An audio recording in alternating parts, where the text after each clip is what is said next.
저는 지난 월요일부터 목요일까지 강남중앙침례교회 최병남 목사님이 인도하시는 월드 미니스트리 세미나에 참석하고 왔습니다.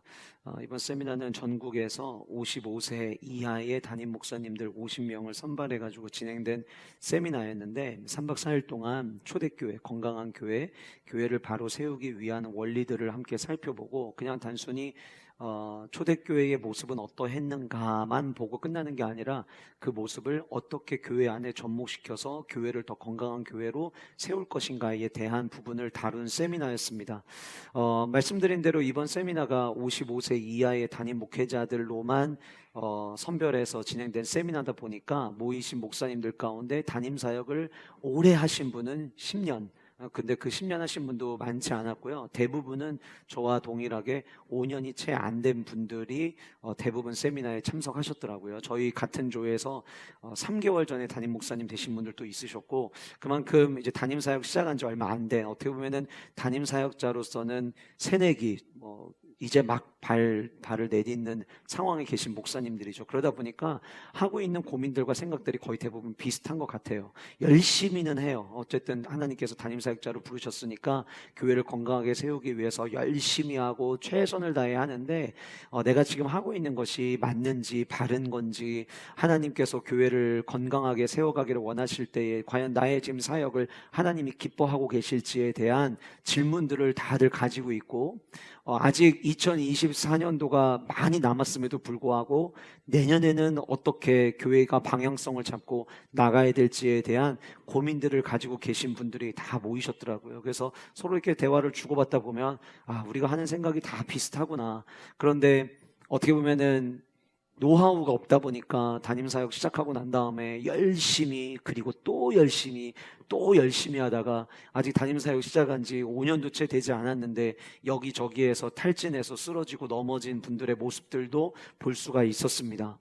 첫날 세미나가 시작이 되고 목사님께서 초대교회의 모습이 어떠했는가를 살펴보기 전에 교회를 담임하는 우리들의 자세, 우리들의 삶과 우리들의 마음가짐을 좀 먼저 점검하고 돌아봤으면 좋겠다라고 이야기를 하시면서, 교회 안에는 어떠한 프로그램이나 어떠한 시스템이 중요한 것이 아니라 결국 그 목회는 목회자가 얼마나 교회를 사랑하느냐에 의해서 교회가 건강하게 세워질 수 있다라고 하는, 그래서 목회자들로 하여금 교회를 사랑하는 마음을 더 극대화시키는데 그 첫날 모든 세미나 시간을 다 할애하게 됐어요.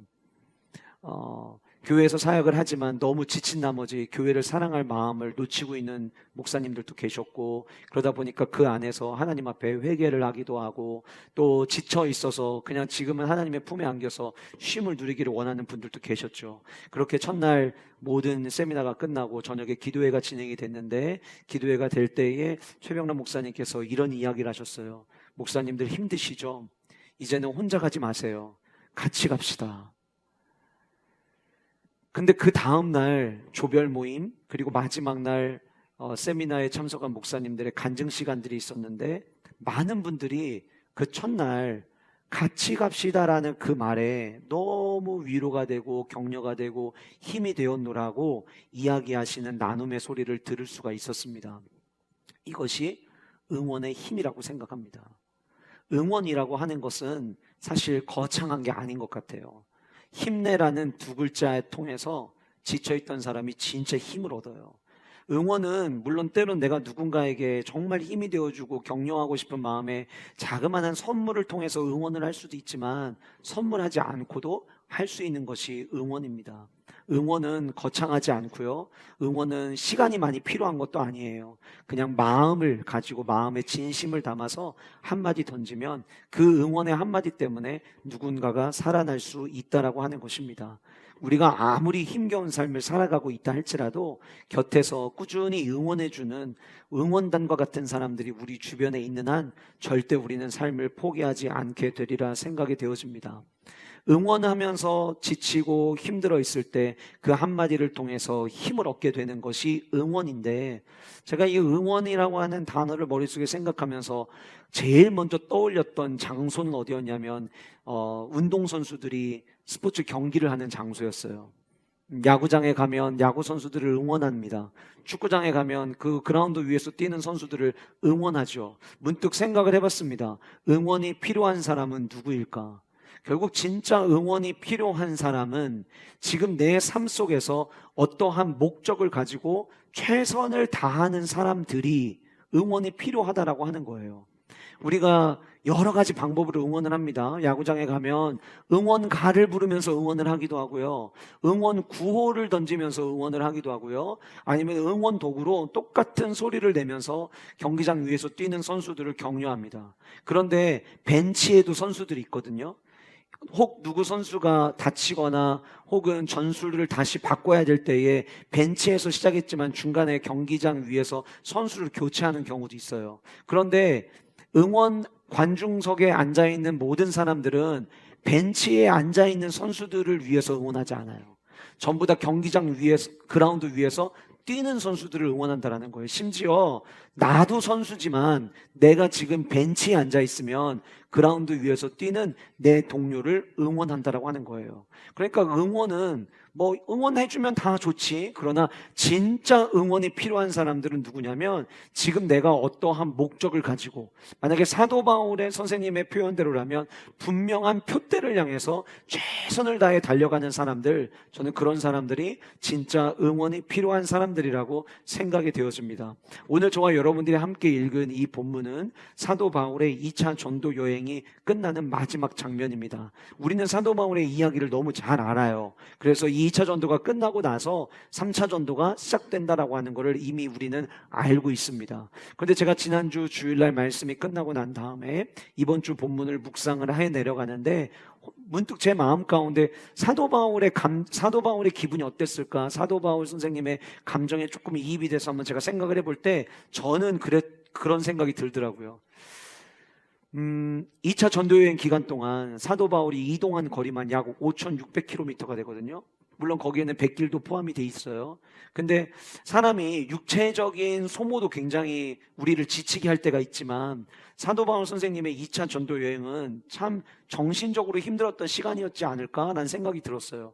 왜냐하면 그가 전도 여행을 1차 전도 여행을 마치고 2차 전도 여행을 계획했을 때 첫 번째 계획부터 자기가 원하는 대로가 되지가 않았잖아요. 성령께서 막으심으로 말미암아 전혀 생각하지 못했던 장소에 첫 번째 발을 내딛게 됐고 그것을 통해서 전도를 해나갈 때 자 어쨌든 하나님이 나를 여기에 보내셨으니까 그러면 이번 전도 여행에는 여기를 내가 방문해야겠다. 어떤 계획을 세우고 전도한 것이 아니라 그냥 하나님이 막으셔서 갔던 그 첫 번째 전도 현장에서 복음을 전했는데 복음을 전할 때 사람들의 반응은 늘 똑같았거든요. 어떤 사람들은 그 복음을 받아들이고 예수 그리스도를 믿기로 결단하고 따라가는 사람들이 있는가 하면 많은 유대인들은 그 예수 그리스도의 복음을 전하는 사도 바울을 대적하고 그를 공격하는 모습들의 패턴들을 계속해서 보여왔더라고 하는 거죠.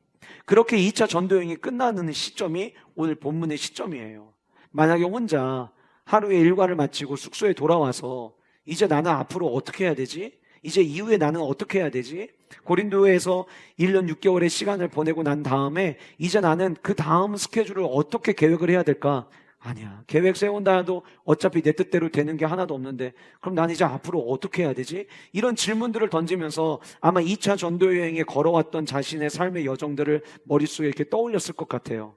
힘들었어요. 너무 때로는 실라와 디모데와도 떨어졌어야만 했고 예측할 수 있는 상황이 하나도 없어요. 마음 한편에 이런 목소리가 들립니다. 너 할 만큼 한 것 같아.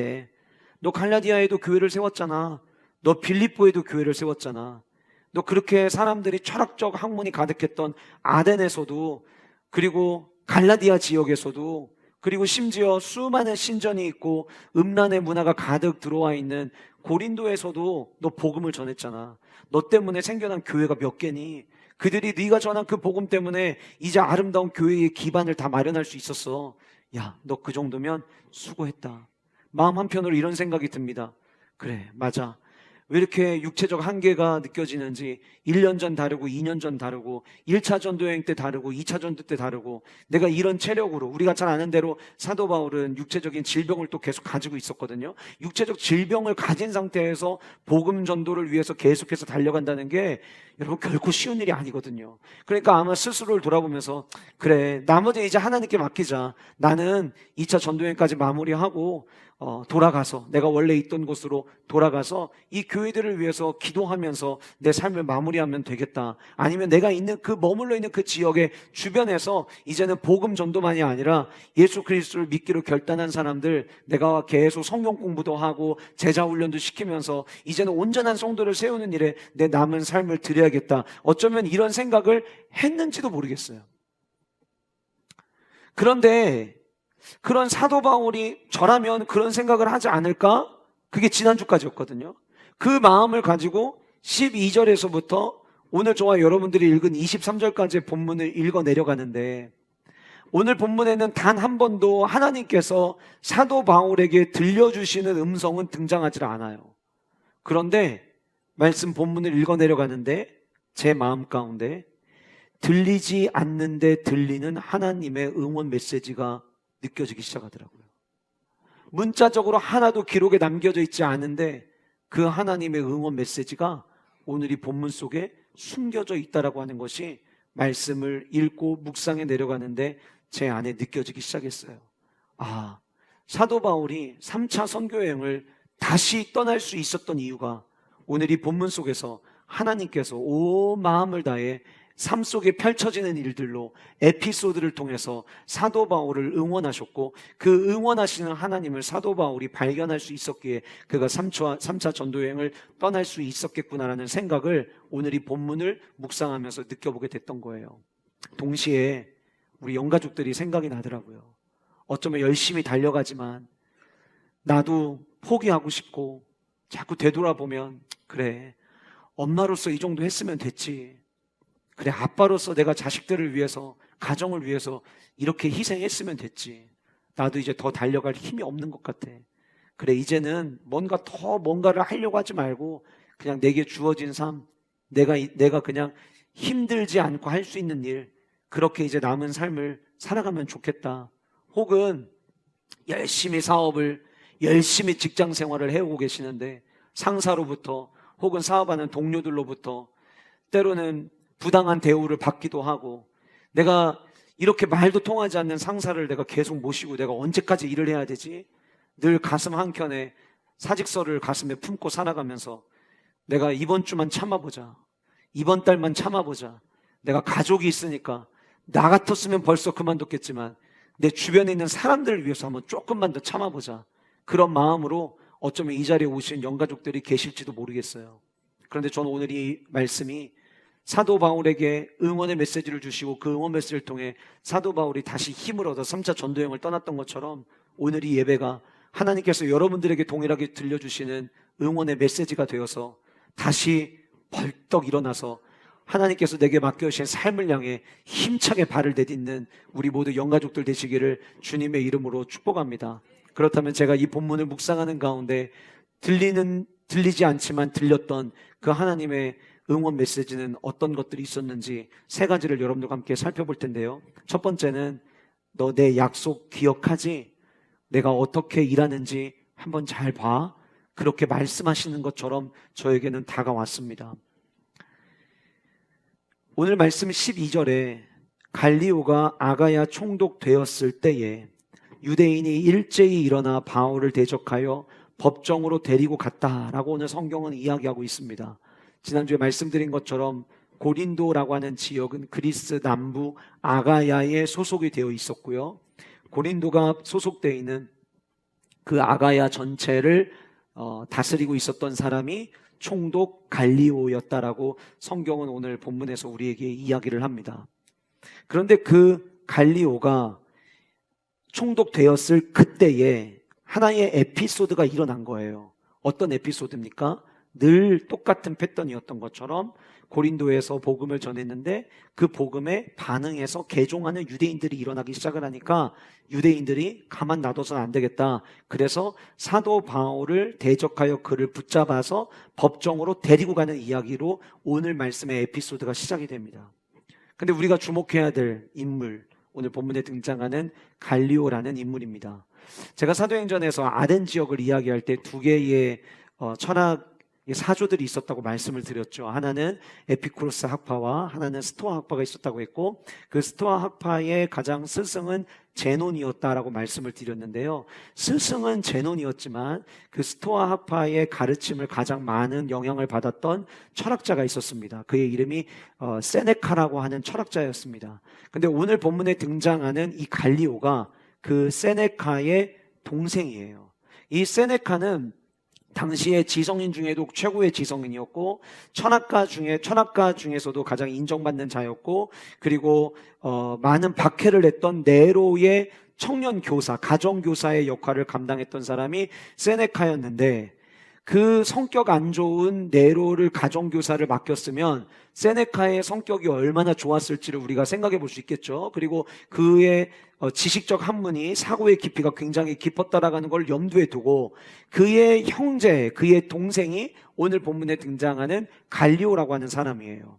그런데 역사적 자료를 보니까 이 사람들이 갈리오에 대한 평가를 내렸는데, 갈리오는 백성들에게 매우 호감이 있는 인물로 기록이 되어 있고요. 그리고 세네카가 자기 동생 갈리오에 대해서 남겨놓은 글이 있는데, 그 글의 내용을 보면 자기 동생 갈리오는 매우 관대하고 친절한 사람이었다라고 기록해 있는 것을 발견할 수가 있습니다.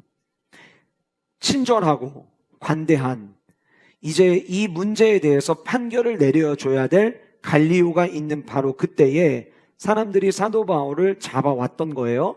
그리고 그에게 왜 이 사람을 잡아왔는지에 대해서 고발을 합니다. 이유는 이 사람이 율법을 어기면서 하나님을 경외하라고 사람들을 권하고 있습니다 라는 항목을 가지고 고발을 한 거예요. 근데 오늘 본문의 13절에 등장하는 율법은 유대인들이 지키던 율법을 의미하는 것이 아니라 로마인들이 지키던 로마의 법을 이야기를 하는 거예요. 그러니까 무슨 얘기냐면, 로마에 있으면 로마 법을 따라야 되는데 지금 이 사람이 로마의 법을 어기면서 하나님을 경외하라고 사람들을 권하고 있습니다라고 얘기하고 있는 거예요. 자, 그러면 사도 바울이 어긴 로마의 법은 무엇이었을까요? 당시 로마는 유대 종교를 하나의 종교로 인정을 해줬어요. 다시 말씀드리면 그 시대의 유대교는 로마로부터 허락된, 공인된 종교였다고 하는 거예요. 그러니까 유대인들은 지금 이런 주장을 하는 거죠. 우리는 로마가 종교로서 인정을 해줘서 유대 종교로 존재를 하는데, 지금 이 사도 바울이 주장하는 것은 우리의 종교가 주장하는 내용과 다르다라는 거예요. 우리 종교는 로마로부터 인정받은 종교인데, 그래서 우리가 종교 활동을 하는 건데, 사도 바울은 로마의 종교로부터 아직 허락도 받지 않았음에도 불구하고 이렇게 종교 활동을 합니다. 그러면서 자신이 믿는 하나님을 경외하라고 지금 이는 우리에게 권하고 강요하고 우리에게 자꾸 포교 활동을 합니다 라고 하는 거를 이야기하고 있더라라고 하는 거예요. 그래서 사도 바울이 그들의 이야기를 듣고 그렇지 않은데, 왜냐하면 여러분, 사도 바울이 한 번도 로마의 법을 어긴 적도 없었고요. 그리고 사도 바울이 그렇다고 로마의 황제에 대해서 거부하십시오라고 이야기했던 적도 없었어요. 그저 사도 바울은 하나님 나라, 우리에게 약속하신 그 예수 그리스도 메시아가 이 땅에 오셨고, 유대인들은 여전히 메시아가 오지 않았다라고 주장하지만 이미 그 메시아는 이 땅에 오셨다, 우리에게 구원을 주시기 위해서 오셨다라고 하는 것을 전할 뿐이었던 거죠. 그러니까 그들의 주장은 틀리다라는 것을 이야기를 해야 돼요. 아무도 사도 바울 편에 이 법정에 선 사람은 없어요. 이제 자기 스스로 자기를 변호해야만 하는 상황 가운데 놓여져 있는 것이죠. 저는 제 성경에 여기에 밑줄을 쳤는데요, 바울이 입을 열고자 할 때, 전 여기 밑줄을 쳤어요. 왜냐하면 바울이 입을 열고자 할 때라는 이 말은 사도 바울의 마음을 다 드러내 보여주고 있어요. 내가 이제 설명해야겠구나. 내가 저들의 주장에 반박해야겠구나. 라는 생각을 하는 거예요. 왜냐하면 여러분, 우리나라도 법정에서 뭔가의 판결이 나오면은요, 그 판결이 이전에 이런 어떤 여러 카테고리들이 있잖아요. 가정법원에서 내리는 판결이 있을 수도 있고 사건 사고에서 내리는 판결문이 있을 수 있는데, 예를 들어서 어떤 특수한 상황에 첫 번째 재판이 열려지게 되면 거기서 내려지는 그 판결이 이후에 열리는 법정에서 중요한 영향을 미치잖아요. 이해되시죠? 자, 예를 들어 볼게요. 최근에 도연이법을 계속 올려달라고 요청하고 있는 저 안타까운 사연이 있잖아요. 자꾸 급발진 사고였는데 자동차 회사에서는 급발진으로 인정을 하지 않아요. 그래서 그때 당시 똑같은 연식의 똑같은 차종을 가지고 지난주에 실제로 그 사고가 일어났던 장소에서 자동차 회사에서는 악셀을 밟아서, 이 할머니가 악셀을 계속 밟아서 난 사고다라고 주장을 하는데, 도연이 아빠는 이게 어떻게 자기 손자를 태우고 악셀을 밟을 수가 있냐. 만약에 뭔가가 잘못됐으면 발이라도 뗄 텐데 그러지 않았다. 그래서 이거를 주장하기 위해서 실제로 그때 도연이 할머니가 운전했던 같은 연식의 같은 차종을 가지고 테스트를 해본 거예요. 이게 왜 중요하냐면 여기서 나오는 결정에 의해서 앞으로 유사한 사고들이 났을 때 그 판결에 영향을 미치기 때문인 거예요. 그러니까 사도 바울은 이 법정에서의 내가 사느냐 죽느냐의 문제만 있는 게 아니라 이후에 누군가가 또 복음을 전해야 될 텐데 그 복음을 전할 때 똑같은 문제로 법정을 섰을 때 이 법정에서의 판결이 기준이 될 수 있기 때문에 자기를 변호해야 되는 거예요. 그런데 바울이 입을 열고자 할 때에 총독 갈리오가 유대인들에게 말하기 시작합니다. 뒤에 이야기를 읽기 전에는 어떻게 느껴지는 거냐면 스스로 변호할 기회를 박탈당하는 것처럼 느껴지는 상황이에요. 내가 지금 말을 해야 되는데 하고 있는데 갑자기 갈리오가 가만히 있어 봐봐요. 내가 좀 얘기할게요. 그리고 갈리오가 이야기를 하는 거예요. 사도 바울은 갈리오가 하는 이야기를 그저 듣고만 있어야 돼요. 근데 갈리오가 뭐라고 이야기합니까? 너희 유대인들아, 만일 이것이 무슨 부정한 일이나 불량한 행동이었으면 내가 너희 말을 들어주는 게 옳거니와, 만일 너희들이 주장하는 그 문제가 언어, 단어, 너희들이 주장하는 그 문제가 명칭, 예를 들면 메시아가 누구냐, 왔냐, 오지 않았냐, 명칭과 너희 법에 관한 율법을 어떻게 해석하는 것과 관계된 것이라면 그거는 니들이 알아서 처리해라. 여기 법정에 나올 이유가 없다. 여러분, 만약에 사도 바울이 자기 자신을 변호한다고 가정을 한번 해봅시다. 그럼 여기 모여온 사람들이 한마디 끝나자마자 모두 달려들어서 반박 의견 냈을 거예요. 어쩌면 이 법정이 진흙탕이 될지도 몰라요.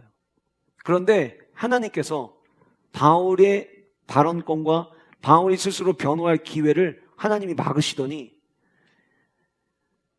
이 아가야 지역의 총독이었던 갈리오의 입술을 열어서 나는 더 이상 이 문제는 로마의 법정에서 판결할 문제가 아니라고 하는 결정을 내려줬다라고 하는 거예요. 말씀드린 것처럼 이 결정이 내려지잖아요. 앞으로 복음 전하는 것 때문에 로마 법정에 설 이유는 없어지는 거예요.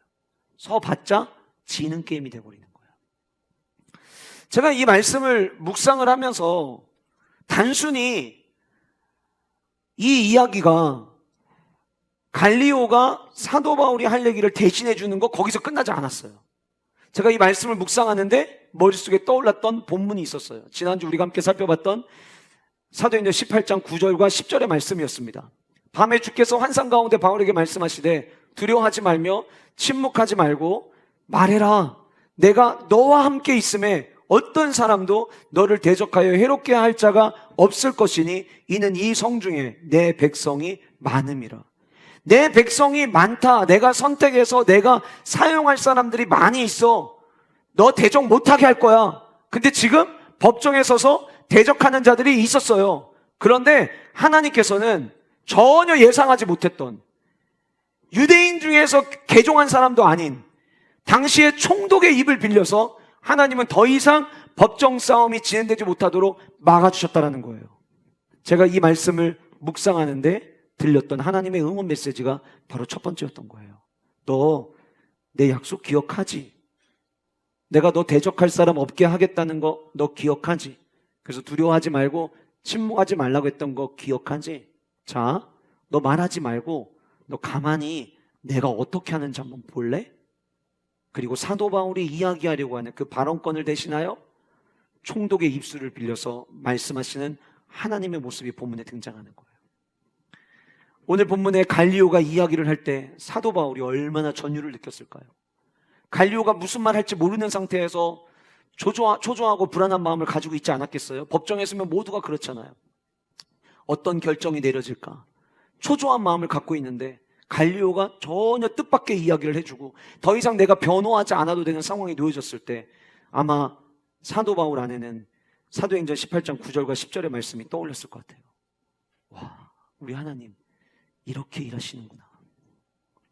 제가 이 갈리오에 대한 자료를 좀 더 찾다 보니까 사진 한 장 보시면 이 사진은 현재 그리스 델피 박물관에 보관되고 있는 비문입니다. 여러분, 지난주에 우리가 글라우디오 황제가 아굴라와 브리스길라를 추방했다고 했는데 그때 그 글라우디오 황제가 오늘 본문에 등장하는 갈리오에게 하사한 비문이에요. 이게 어떤 비문이냐면 이게 주전 50년, 51년에 당시에 갈리오가 이 아가야의 총독으로 일한 때가 AD 50년, 51년 때였거든요.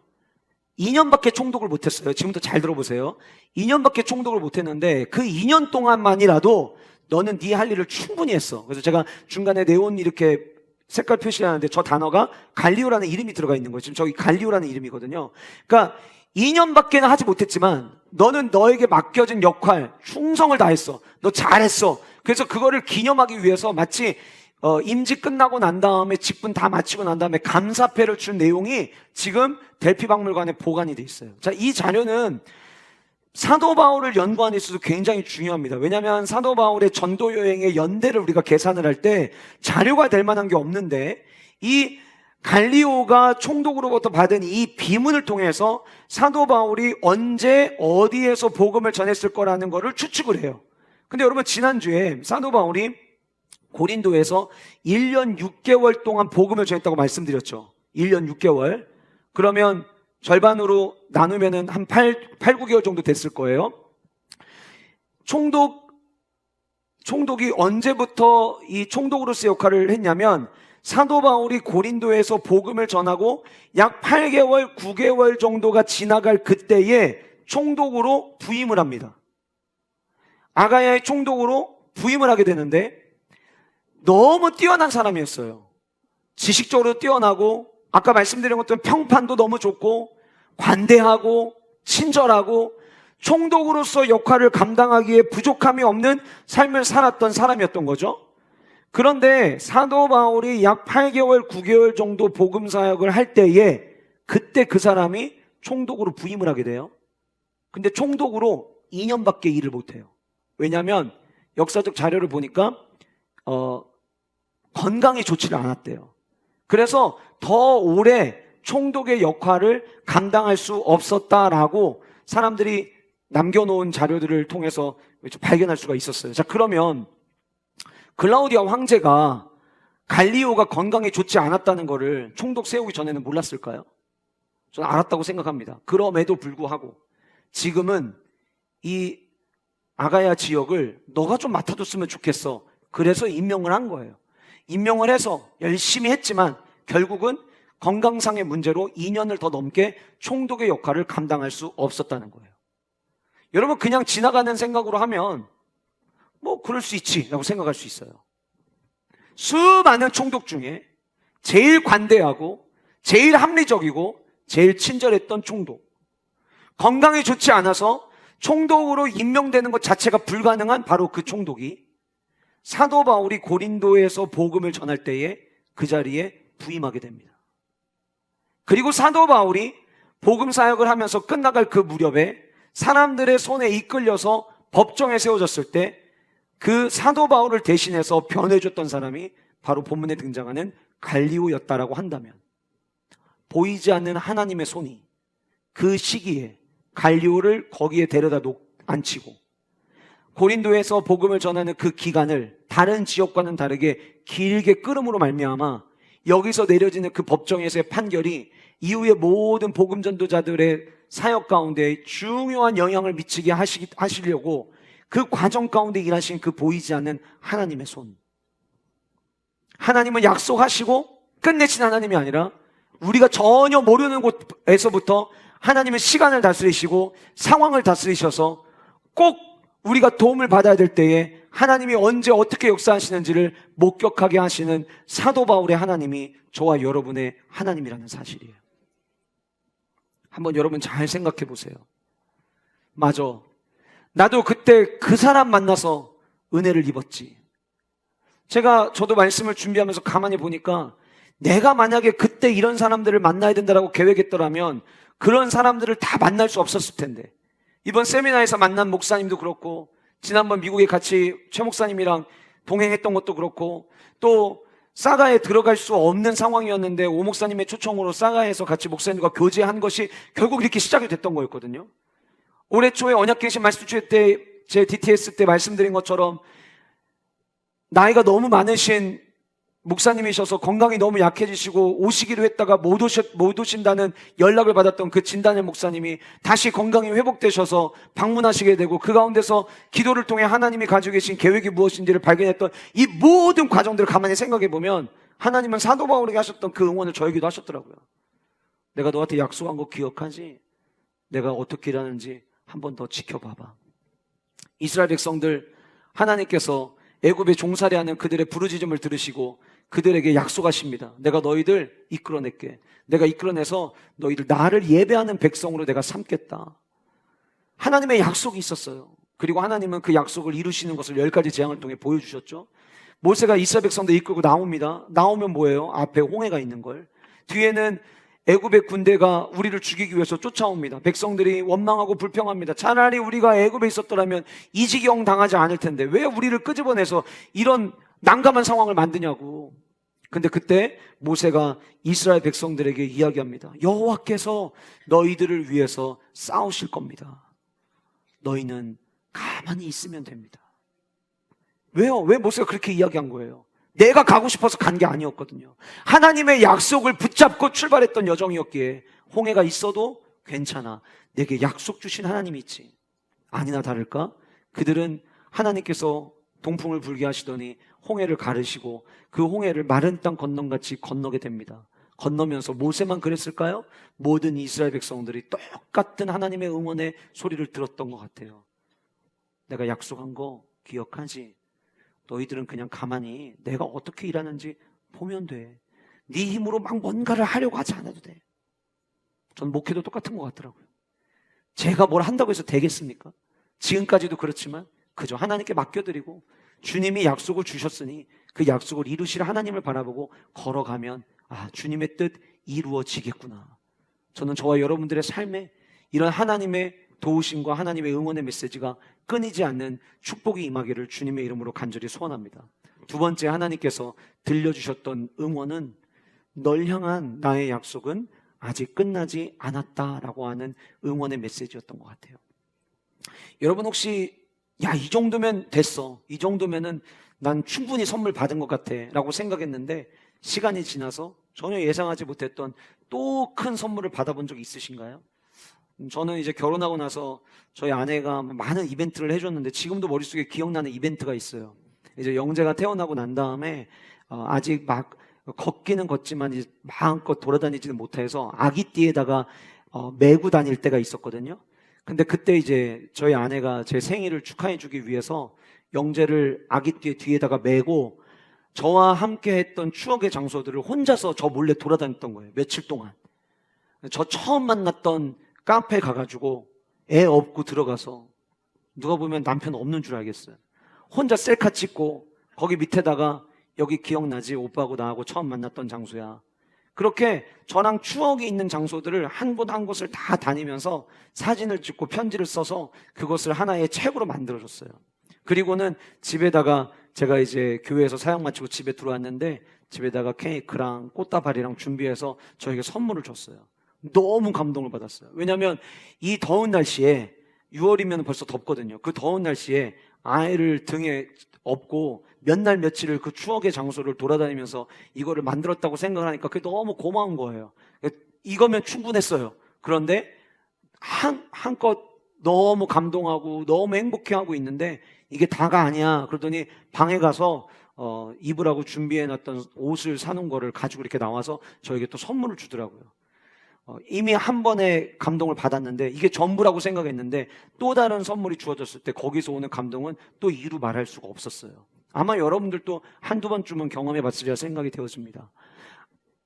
오늘 본문에 등장하는 이 총독이 자기를 대신해서 이야기를 해줘요.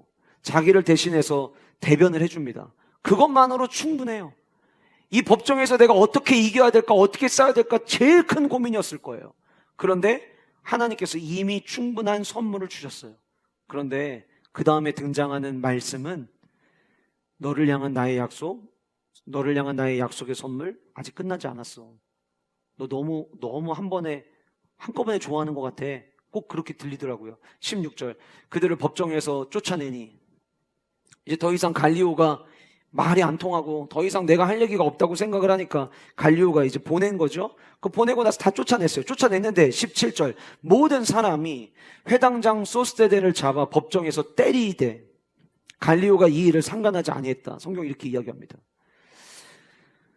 여러분 혹시 지난주에 회당장 이름이 나왔는데 기억나시나요? 지난주 똑같은 아가야 지역에 있었던 고린도 지역에 있었던 회당장, 그의 이름은 그리스보였습니다. 외우기 쉽죠? 그리스도가 아니라 그리스보라는 회당장이 있었어요. 근데 그 회당장에게 어떤 일이 일어났죠? 회당장과 그의 가족들이 모두 예수 그리스도를 믿기로 개종을 했었어요. 여러분 유대인들에게 개종하는 거는 배신과 같아요. 그런데 그것도 회당장이 개종을 한 거예요. 어떻게 이해하시면 좋냐면 한 교회의 담임 목사가 개종한 거예요. 얼마나 배신감이 느껴지겠어요? 그러니까 당시에 회당에 모이던 사람들은 아마 분노가 있었을 거예요. 씩씩거렸을 거예요. 아니 어떻게 남들도 아니고 회당장에 개종을 할 수가 있느냐고. 그러면 여러분 그 회당에 모이는 사람들, 그 회당의 분위기가 얼마나 어수선하겠습니까? 자, 이 분위기를 한 번에 리더십을 발휘해서 잘 다스릴 수 있는 새로운 리더가 필요해요. 누가 제일 좋을까? 소스테네가 제일 좋을 것 같아요. 지금 이런 어수선한 환경을 빨리 정리할 수 있는 지혜는 소스테네에게 있을 것 같아요. 소스테네에게 제안을 합니다. 당신이 회당장의 역할을 맡아주시겠습니까? 소스테네도 지금 상황이 어떤지 너무 뻔히 알아요. 고민 많이 했겠죠? 그리고 결론 내립니다. 알겠습니다. 내가 한번 최선을 다해서 이 어수선한 분위기를 한번 잡아보겠습니다.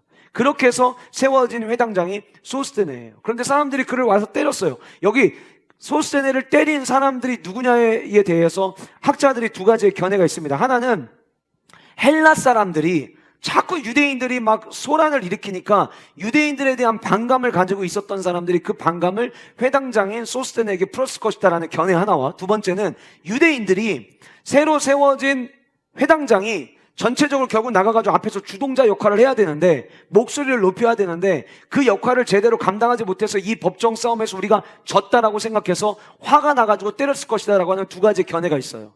사실상 학자들의 견해는 전자가 훨씬 더 힘을 싣고 있긴 합니다. 그러나 사실 뭐 그건 그저 중요하다고 생각하지 않아요? 사도 바울 입장에서 생각해보면 맞는 소스테네를 보면서 저 자리 원래 내가 있어야 될 자리인데라는 생각을 전 했을 것 같아요. 왜냐하면 법정에서 잘못되면 분명히 사람들이 거봐 네가 잘못했잖아 그래서 막 때리거든요. 분명 내가 맞아야 될 그 자리에 지금 소스테네가 맡고 있는 거예요. 근데 여러분 오늘 본문에 등장하는 이 소스테네가 이 고린도 지역이잖아요. 고린도 전서 1장의 1절부터 그의 이름이 등장을 합니다. 하나님의 뜻을 따라 그리스도 예수의 사도로 부르심을 받은 바울과 형제 소스테네는, 자 그러면은 공동으로 지금 얘기를 하는 거예요. 공동으로 고린도 교회에 편지를 쓰는 거예요. 고린도에 있는 하나님의 교회, 곧 그리스도 예수 안에서 거룩하여지고 성도라 부르심을 받은 저들과 또 각처에서 우리 주 곧 그들과 우리의 주 되신 예수 그리스도 이름을 부르는 모든 자들에게 하나님 우리 아버지와 주 예수 그리스도로부터 은혜와 평강이 있기를 원하노라. 회당장이었어요. 소스테네 맞았거든요. 성경은 모든 상황을 이야기하고 있지 않기 때문에 머릿속으로 상상을 좀 해봐야 되는데, 제가 사도 바울이었더라면 소스네를 찾아가서 위로하지 않았을까라는 생각이 좀 들었어요.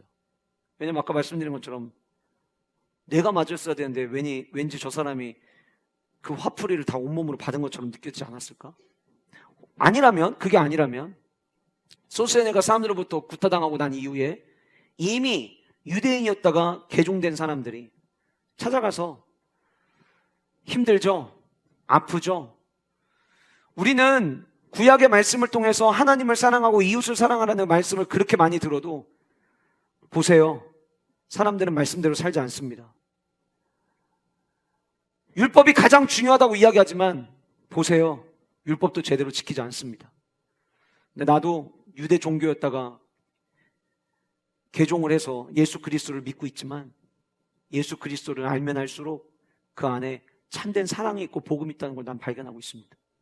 언제 어떻게 그가 마음을 돌이켰는지 모르겠지만 그 두들겨 맞았던 소스테네가 개종을 하게 된 거예요. 그리고 그가 사도 바울과 함께 너무나도 잘 알고 있는, 고린도 출신이니까 얼마나 잘 알아요? 그 고린도 교회에 편지를 썼는데, 편지만 쓰는 게 아니에요. 3절에 하나님의 이름으로 고린도 교회를 축복합니다. 은혜와 평강이 너희에게 있을지어다. 앞에서 등장했던 갈리오라는 존재 하나만으로도 와, 하나님의 약속을 이렇게 이루시는구나 라고 생각했는데, 시간이 지나면 지날수록 소스네를 보면서 소스네가 어느덧 세워지는 모습을 보면서 아직 끝나지 않은 하나님의 선물이 있었다는 것을 발견하게 되는 거예요. 나는 내 삶에 베풀어 주신 하나님의 은혜 10년 전에 다 끝난 줄 알았어요. 작년에 다 끝난 줄 알았어요. 더 이상 하나님 일 안 하시는구나.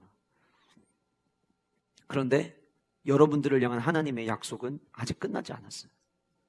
끝난 것 같았고 지금까지 주신 은혜만으로도 주님, 저는 너무 많은 걸 받아서 더 이상 제가 하나님으로부터 뭐 달라고도 못하겠고요, 안 주셔도 괜찮아요. 그런데도 하나님은 아직도 여러분들을 모르게 여러분들을 위해 약속의 선물을 준비하고 계시다는 거예요.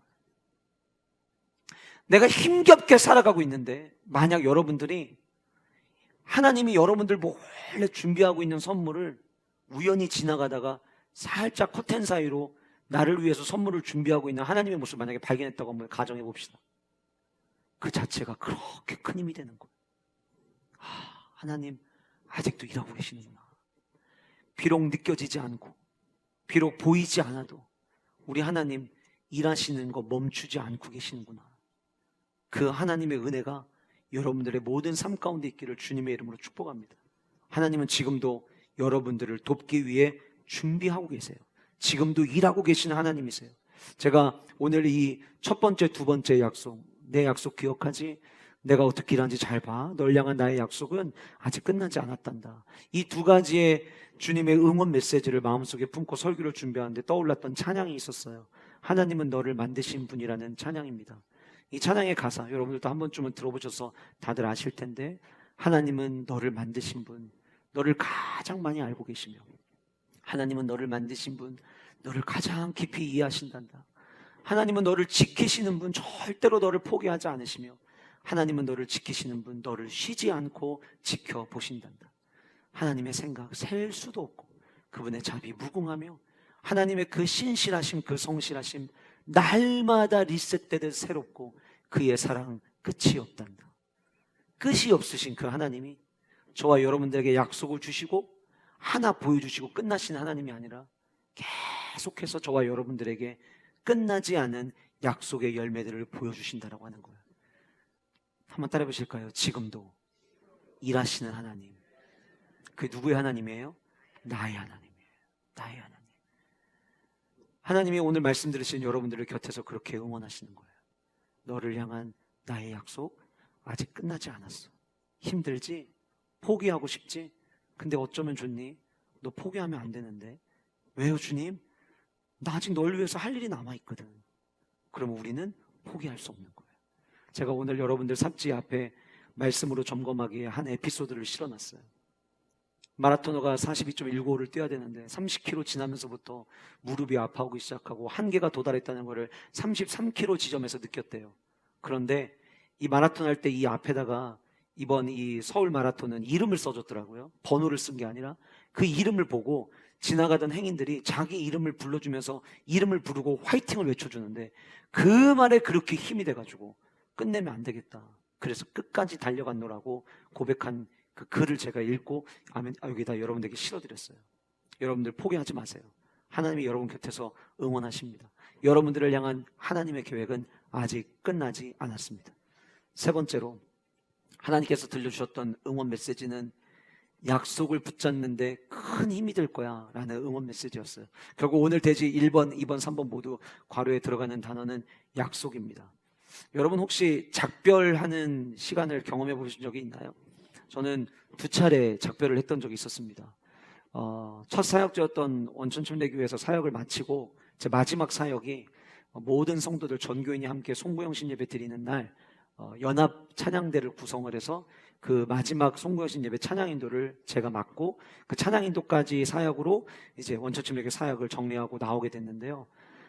전혀 예상을 못하고 있었는데 이 찬양인도로 이제 함께 모여서 연습하고 이제 몇 시간 뒤면은 송구영신 예배가 있는 거죠. 그래서 찬양팀들 다 같이 와서 연습을 하고 있는데 저희 교회처럼 저 뒤에도 화면이 있고 앞에는 이런 화면이 큰 화면들이 6개가 이렇게 앞에 있어요. 네, 화면들이 6개가 있는데 찬양팀 연습이 다 끝나고 난 다음 연습을 하는 중에 한 곡 연습이 끝나고 두 번째 곡 들어가기 전에 그 한 곡에 대한 메모를 제가 이렇게 하고 있는데 갑자기 모든 화면에 아이들이 저를 떠나보내면서 만들어준 영상이 나오기 시작을 한 거예요. 정말 놀랐어요. 왜냐하면 전혀 몰랐기 때문에. 그래서 그 영상을 보면서 막 너무 감동하고 있는데 영상이 다 끝나고 나니까 아이들이 GSM 아이들을 전부 다 그때 원천침례교회 중고등부 이름이 GSM이었거든요. 그 아이들이 전부 다 서로 연락을 해가지고 오늘 이 예배가 우리 전도사님 마지막 예배 인도야. 우리가 전도사님 이제 떠나시는데 축복하자. 그래서 애들이 성전 밖에서 미리 다 와서 장미꽃 한 송이씩 다 가지고 있다가 그 영상이 끝나자마자 문을 열고 애들이 들어와서 저한테 전해줬었던 시간이 있었어요. 그때 그 감동은 지금도 생각해보면 뭉클해요. 미국에서 린츠버그 한인교회 대학부 아이들을 맡고 2년의 사역을 마무리하고 돌아올 때 그 아이들과 마지막 예배드리던 그 장면, 그리고 유학생들에게 그 아이들은 거기 남아있어야 됐고 저는 이제 한국으로 돌아오면서 마지막 인사 나눌 때에 그 2년이라는 짧은 시간이었지만 함께 교제하고 함께 제자훈련하면서 아이들을 세워놨던 그 아이들이 축복해주고 환송해줄 때 저는 굉장히 감동을 받았습니다. 누군가와 작별한다는 거 그야말로 시원섭섭이죠. 제가 오늘 말씀을 묵상하는데 18절에 제가 밑줄 쳤던 단어가 있었습니다. 작별이라는 단어였어요. 바울은 더 여러 날 머물다가 형제들과 작별하고, 머릿속에 제가 아이들과 작별했던 모습을 머릿속에 떠올려 봤어요. 바울이 이제 떠나기 위해서 자리하고 있습니다. 그리고 환송하는 사람들이 고린도 성도들이 앞에 있었겠죠. 이 18절에서부터 22절까지의 내용을 아주 간략하게 요약을 하면 이제 바울이 고린도에 있는 항구였던 갱그리아를 떠나서 수리아를 향해서 배에 오르게 되고요. 그리고 그 배가 나중에 에베소에 들리고 에베소에서 잠시 회당에 들어가서 복음을 전하고 여러 사람들은 더 오래 있기를 청하였지만 사도 바울이 허락하지 않고 거기서도 21절에도 보면 또 작별하고 내가 만약에 하나님의 뜻이 있다면 내가 다시 돌아와서 여러분들과 교제하겠습니다라고 이야기를 하고 배를 타고 에베소를 떠납니다. 그리고 가이사랴에 상륙하여 올라갔다라고 이야기하는데 당시에 올라갔다 내려갔다라는 표현은 관용어적 표현으로 예루살렘에 올라갔다는 표현으로 쓰였거든요. 그러니까 예루살렘에 올라가 교회의 안부들을 묻고 선교 여행의 베이스 캠프였던 안디옥으로 내려가는 내용이 이 18절부터 22절까지 아주 간략하게 정리가 되어 있는 거죠. 근데 거기에 작별을 해요. 다 모여 있어요. 사람들이 얘기합니다. 바울 선생님 그동안 수고 많으셨어요. 어떤 성도들은 막 눈물을 흘렸을 거예요. 1년 6개월 동안 말씀에 공급을 받았으니 얼마나 감사했겠어요. 고맙습니다. 선생님 아니었으면 우리 예수 그리스도의 복음의 진리를 몰랐을 거예요. 선생님이 아니었으면 나는 여전히 오실 메시아를 기다렸겠죠. 선생님 때문에 이미 오신 예수 그리스도 메시아 나의 구원자를 발견할 수 있었던 것은 제 삶의 최고의 축복이었습니다. 여기저기에서 그 이야기를 들으면서 흐느끼는 사람도 있을지 모르겠어요. 지금 가면이 우리 언제 만나는 거예요? 모르겠습니다. 저도 지금까지 제가 계획하고 다닌 게 아니었기 때문에 언제 여러분들 앞에 나타날 수 있을지 모르겠네요. 나중에 꼭 만났으면 좋겠어요. 예, 저도 그러고 싶습니다. 막 이런 서로 아쉬운 대화들이 그 현장에서 막 오고 가고 했을 것 같아요. 이제 여러분, 저 진짜 가야 될 것 같아요. 예, 이제 가세요. 저희 보내드릴게요. 하는 딱 그 타이밍에 사도 바울이 이제 손을 흔들면서 뒤를 돌려고 가려고 하는 그때에 아굴라와 브리스길라가 그 무리에서 나와서 사도 바울과 함께 하는 거예요. 마치 어떤 느낌이었냐면 저는, 얘야, 너 이제부터 아직 끝나지 않았거든? 너 계속 가야 되거든? 너 고린도에 있을 때 너를 제일 응원했던 사람이 누구라고 생각하니? 당연히 브리스길라와 아굴라죠. 우리 지난주에 살펴본 것처럼 사도 바울이 이들에 대해서 뭐라고 평가합니까? 그들은 나와 함께하기 위해서 그들은 목을 내놓은 자들이었다라고 이야기하거든요. 생명 걸었던 자들이었다. 그러니 얼마나 사도 바울에게는 귀한 사람들이었겠어요. 저는 브리스길라 아굴라를 만난 게 축복이었죠. 주님, 그러고 보니까 고린도 지역 처음 왔을 때 진짜 경제적으로 어려웠는데 그때 이 브리스길라 아굴라 만나서 천막 같이 만들면서 지금까지 선교할 수 있었네요. 그때 함께 이 수많은 신전이 있고 음란한 이 도시에서 어떻게 복음을 유지할 수 있었는지, 앞으로 어떻게 복음을 전하는지, 그 브리스길라 아굴라 밤마다 함께 나눴던 대화 잊을 수 없죠. 근데 하나님께서, 그지, 내가 이 브리스길라와 아굴라를 붙여줄게. 너 전도할 때 이들이 너를 응원할 거야. 제가 가만히 생각해 봤거든요. 만약에 우리 사도 바울 선생님을 너무 제가 과소평가하는 건 아니지만, 만약에 브리스길라 아굴라가 함께하지 않았더라면 더 이상 내가 그동안 어떻게 선교했는지 아는 사람이 없어요. 그러면 저 충분히 했습니다. 그리고 은퇴했을지도 모르겠어요. 근데 그 브리스길라 아굴라 함께 떠납니다. 응원단으로 하나님이 옆에 세워주신 거예요. 세 번째 하나님의 응원 메시지, 너 약속 붙잡고 나갔는데 이 부부가 너에게 큰 힘이 될 거야. 사역을 하면 할수록 느끼는 게 있습니다. 혼자 할 수 있는 것이 아니라고 하는 거예요. 아무리 하나님이 주신 한 해 동안 끌고 가는 비전을 주셔도요, 담임 목사 혼자 절대 못합니다. 함께 동역해 주시고 늘 지지해 주시고 응원해 주시는 장로님들, 묵묵히 자기의 자리에서 역할 감당하시는 목자분들, 중직자들, 그분들이 있기 때문에 어쩌면 저 또한 그 길을 걸어갈 수 있다고 생각이 되어져요. 목사님이니까 주변에 응원하는 사람들이 많아서 좋겠네요. 아니요. 여러분들 목장에 나를 제외한 나머지 목원들은 하나님께서 여러분들을 응원하시기 위해서 붙여주신 응원단입니다. 누군가가 주저앉아 있을 때 목장에서 나눔을 통해서 함께 세워주고 다시 달려갈 수 있도록 격려해주고 일으켜주는 거. 어떠한 소그룹이든 그 소그룹은 나를 위해서, 나를 응원하기 위해서 하나님께서 신학의 여정 함께 걸어가자고 가라고 붙여주신 하나님이 내게 보내주신 응원단이라고 하는 거예요. 저 우리 교회가 그런 공동체 됐으면 좋겠어요. 제가 어제 말씀을 준비하면서 이제 원고를 또 보고 오늘 이 강단에 설교할 거를 머릿속에 이렇게 그리면서 준비하고 있는데 한 청년이 문자가 왔어요. 목사님, 오늘 교회 언제쯤 계시나요? 그래서 나 계속 오늘 교회에 쭉 있을 거야 이렇게 이야기했더니, 그럼 목사님 잠깐 찾아뵙겠습니다. 그래서 이제 제 방에 청년 하나가 올라왔어요. 왔는데 선물을 가지고 왔더라고요. 사진 보여드릴게요. 네, 그림 액자를 선물로 줬어요.